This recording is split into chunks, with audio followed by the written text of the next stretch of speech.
ਡਰ ਗਈ ਟੀਮ। ਯਾਰ ਇਹ ਕਿਹੜੀ ਗੇਮ ਆ? ਇਹ ਅਸਲ 'ਚ ਗੋਗੀ ਦੀ ਸਕੀਮ ਆ।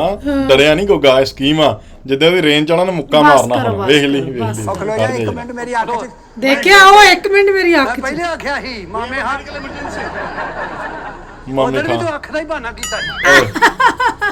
ਉਹ ਅੱਖ ਲੜੀ ਹੈ ਬਦੋ ਬਦੀ ਕੀ ਹੋ ਗਿਆ ਅੱਖ ਲੜੀ ਬਦੋ ਬਦੀ। ਇਹ ਗੇਮ ਹੈ ਕੀ ਹੋ ਗਿਆ ਯਾਰ ਕੋਈ ਇਹਨੂੰ ਥੋੜਾ ਜਿਹਾ ਸਮਝਾ ਅੱਖ ਕਿ ਉਹ ਮੈਂ ਮਾਰਦਾ, ਅੱਖ 'ਚ ਕਿਉਂ ਮਾਰਦਾ? ਯਾਰ ਉਹਦੀ ਅੱਖ ਮਾਰ ਯਾਰ ਕੀ ਹੋ ਰਿਹਾ ਉਹਦੀ ਅੱਖ 'ਚ ਮਾਰ ਅੱਖ 'ਚ ਕਹਿੰਦਾ। ਮਾਰ। ਛੱਡ ਕੇ ਆਉਣੀ ਸੀ ਤੂੰ, ਘਰ ਛੱਡ ਕੇ ਆਉਣੀ ਸੀ। ਆ ਇੱਧਰ ਪਿਓ ਦਾ ਇੱਧਰ ਆ ਜਰਾ। ਉਹਨੇ ਆ ਜਾਣਾ ਨਾ ਉਹਨੂੰ ਗੁੱਸਾ ਦਵਾ ਕੀ ਕਰ ਰਿਹਾ ਫਾਈਟ ਉਹ ਤੇਰੀ ਲੇਡੀਜ਼ ਐਂਡ ਓਏ ਇੱਥੇ ਨਾ ਮਾਰੀ, ਮੇਰੇ ਫਿੰਸੀ ਨਿਕਲੀ ਓ ਯਾਰ ਪਹਿਲਾਂ ਇਹਦੇ ਨਾ ਸੇਫਟੀ ਪਿੰਨ ਕੋਈ ਉਰੇ ਲਾ Safety pin. Ladies and gentlemen, they were just kidding around. Now you will see the real fight. Fight! Fight. Referee ਨੇ ਮਾਰਤੀ ਆ। ਯਾਰ ਉਹ ਲੱਗੇ ਤੁਹਾਡੀ ਗੇਮ ਦਾ ਟੀਮ ਦਾ ਫਾਉਲ ਹੋ ਗਿਆ ਇਹਨਾਂ ਦੀ। ਫਾਉਲ ਕੋਈ ਨਹੀਂ ਗੋਗਾ ਹੁਣ। ਫਾਉਲ ਹੈ, ਫਾਉਲ ਹੈ, ਨਾ, ਬਸ ਨਾ, ਬਸ ਨਾ, ਨਾ, ਬਸ ਕਿੱਦਾਂ ਬਸ। ਮਾਰਾਂ ਨੂੰ? यार देखना अगर तू मेरा लेने करेगा तो फिर मैं तो इंज ਏ ਉਹ ਚੱਕਦਾ ਉਹ ਗੋਗੇ ਨੂੰ। ਗਿਆ ਲਾ। ਓ ਯਾਰ ਆ ਹਾਰ ਗਿਆ। ਓ ਯਾਰ ਆ ਰੈਫਰੀ ਨੂੰ ਤੇ ਉਹ ਕਿੱਥੇ ਐਡਮਨ ਮਰ ਗਈ ਯਾਰ। ਐਡਮਨ। ਐਡਮਨ। ਕਿੱਦਾਂ ਵਾ? ਗੋਗੇ ਇੱਕ ਮਿੰਟ 6 7 ਉਹ ਤੇਰੀ ਉਹ ਗੋਗਲ ਪਈ। ਉਹ ਉਹ ਲੱਕ 'ਚ ਯਾਰ ਆ ਵਾਹ। ਲੱਕ 'ਚ ਮਾਰਦੀ। ਵਾਹ ਵਾਹ ਵਾਹ। ਗਲਤ ਆ ਯਾਰ, ਲੱਕ 'ਚ ਨਹੀਂ ਮਾਰਨੀ ਚਾਹੀਦੀ ਸੀ। पाने के ਬਸ ਕਰੋ। ਮੂੰਹ ਤੇ ਮਾਰ ਦੇ, ਵੱਖਰੀ ਗੱਲ ਆ। ਉਹ ਜਿਵੇਂ ਬੱਚੇ ਨਹੀਂ ਰੋਂਦੇ ਹੁੰਦੇ ਗੇਮ 'ਚ, ਉਦਾਂ ਉਵੇਂ ਰੋਂਦੇ ਆ ਗੋਗਾ।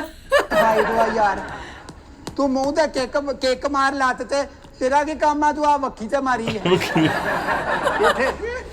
ਇੱਥੇ ਨਹੀਂ ਮਾਰਨੀ ਯਾਰ ਆ ਜਾਂ ਲੱਤ ਮਾਰਨੀ ਆ ਇੱਥੇ ਜਾਂ ਮੂੰਹ ਤੇ ਮਾਰਨੀ ਆ। ਕਾਹਦੇ ਤੁਸੀਂ ਇਹ ਰੈਫਰੀ ਹੋ ਯਾਰ? ਯਾਰ ਚੋਈ ਸਾਹਿਬ ਥੋੜੀ ਜੀ ਮਿਹਰਬਾਨੀ ਕਰੋ ਨਵਾਂ ਮੁੰਡਾ ਆਇਆ ਹੈ ਨਵਾਂ ਇਹਨੇ ਮੈਨੂੰ ਚੈਲੰਜ ਕੀਤਾ ਸੀ, ਕਹਿੰਦਾ ਤੂੰ ਆ ਉੱਥੇ। ਉਹ ਚੈਲੰਜ ਕੀਤਾ ਮੈਂ ਉਹ ਯਾਰ ਇਹਨੂੰ ਇੱਥੇ ਨਾ ਮਾਰੇ, ਮੇਰੇ ਨਾ ਪੱਥਰੀ ਆ ਗੁਰਦੇ 'ਚ ਨਾ। ਗੁਰਦੇ ਪੱਥਰੀ ਆ। ਕੀ ਆ ਕਰ ਰਹੇ ਹੋ 500 ਓਏ ਓਏ ਓਏ ਉਹ ਮਾਰਦਾ ਗੋਗੇ। ਓਹ 3 punches in a row ਉਹ ਉਹ ਚੱਕ ਲਈ, ਤੇਰੀ ਉਹ ਫੜ ਲਈ। ਉਹ ਵੇਲਾ ਗਿਆ। ਉਹ ਉਹ ਚੱਕ ਤੇਰੀ ਉਹ ਉਹ ਚੱਕ। ਵੇਲੇ ਉੱਠ ਪਾ। ਹੁਣ ਨਹੀਂ ਠੁੰਡਣਾ। ਇੱਕ ਮਿੰਟ ਯਾਰ, ਉਹ ਯਾਰ ਖਲੋ ਜਾ। ਗੋਗੇ ਨੇ ਅੱਜ ਨਾ ਸਾਰੀਆਂ ਵੀਡੀਓ ਦੀ ਤਸੱਲੀ ਕਰਤੀ, ਗੁੱਸਾ ਕੱਢਤਾ ਅੱਜ ਨਹੀਂ। ਉੱਠੇ ਗੱਲ ਬੇਲਾ ਵੀ ਇਦਾਂ ਨਹੀਂ ਕਹਿਣਾ ਮੇਰੀ। ਕੱਢ ਦਿਓ ਜਰਾ। ਉਹ ਰਗੜ ਲੱਗ ਗਈ ਯਾਰ ਸਿਰ 'ਚ ਆ ਦੇਖ। ਰਗੜ ਲੱਗ ਗਈ ਕੀ ਹੋ ਗਿਆ ਓਏ ਆ ਦੇਖ ਯਾਰ, ਖਲੋ ਜਾ ਇੱਥੇ, ਕਲੋਜ਼ ਦੇਖ ਯਾਰ। Close ਆ ਦੇਖ। ਮੇਰੇ ਦੇ ਕੂਣੀ ਵੱਜੀ ਆ ਸਿਰ ਤੇ। ਕੂਣੀ ਵਿੱਚ ਇਹ ਕੋਨੀ ਫਿਰ ਰਹਿ ਗਈ ਸਿਰ ਲੱਗਾ ਲੁਗਿਆ ਗਿਆ ਰਗੜਾ ਰੁਗੜਾ ਗਿਆ। ਓ ਯਾਰ ਤੂੰ ਕੋਈ ਨੌ ਨੂੰ ਤੇ ਘਟਾ ਕੇ ਆ। ਮੈਂ ਨੌ ਮੈਂ ਕਿੱਥੇ